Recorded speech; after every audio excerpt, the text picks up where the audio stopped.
The EXCYABIR hip brace can be configured to help provide protected range of motion to the hip following minimally invasive hip procedures or offloading for patients with mild to moderate hip osteoarthritis.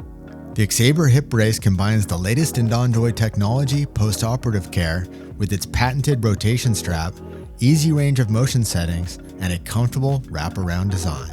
This video focuses on the recommended application for patients following minimally invasive hip procedures, including femoral acetabular impingement. The EXCYABIR hip brace is shipped with a soft brace with attached ROM hinge, one rotation strap, one abduction Y strap, an accessory pack that contains a Velcro strap holder and rotation strap keyholes. The EXCYABIR hip brace fits both the left and right hip and is universal in size for most patients. A short version of the EXCYABIR hip brace is available for patients that are 5'3" and under. The EXCYABIR hip brace easily integrates with DonJoy cold therapy. If the patient will use a circulating cold pad, first place the brace face down and open the Velcro pocket from the top.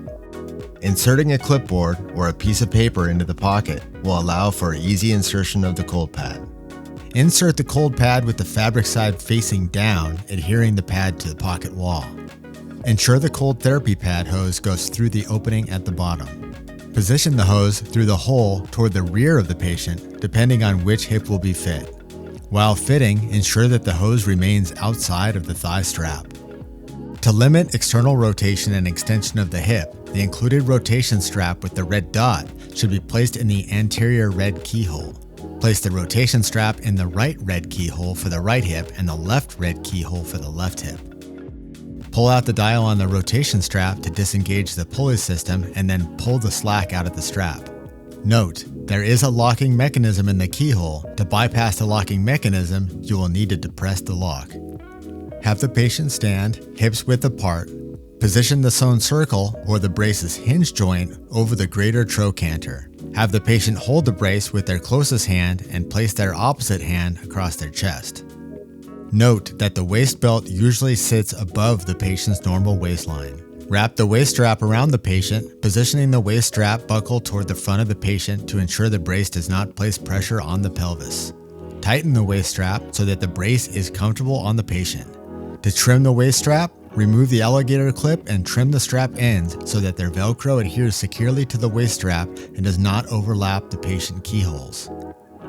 Ensure the rotation strap attachment point is midline to the patient. The additional rotation strap keyholes included with the accessories pack can be used to position the strap attachment point to midline on larger waisted patients. Temporarily bend the hinge out of the way and open the T-strap at the thigh. Ensure the dial is popped out and the strap is extended.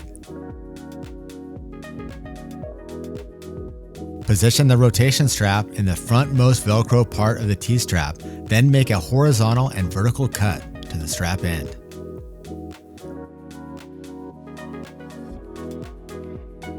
Close the T-strap forward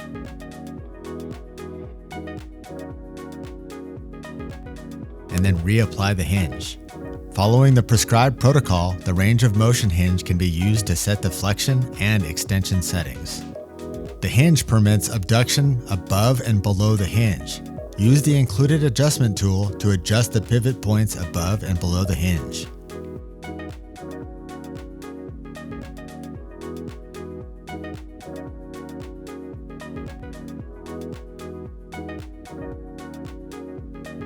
Wrap the thigh strap around the front of the thigh, through the legs, and then back across the front. Fasten the strap, being careful not to over-tighten, thus allowing for ample circulation. It is recommended to trim the thigh strap if it extends past the front of the thigh, so the strap does not rub against the opposite thigh. Push the dial inward until you hear a click, and then turn clockwise until the desired tension is achieved.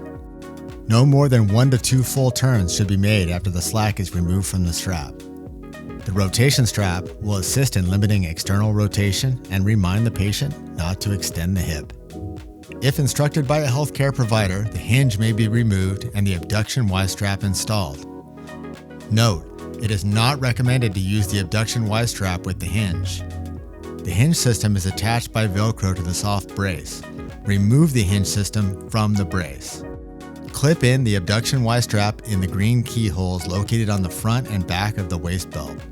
Ensure the dial on the Y-strap is popped out and the strap end is extended. Open the lower thigh strap and, if present, remove the rotation strap from the Velcro. Hold the Y-strap end to the frontmost Velcro on the T-strap and trim the strap in. Remove the Velcro strap holder from the accessory pack. Place the Velcro strap holder on top of the Y-strap end. If using a rotation strap, apply the rotation strap back on top of the Velcro strap holder. Fold the T-strap forward and over both straps, Velcroing securely. Follow the same fitting process as mentioned previously in this video.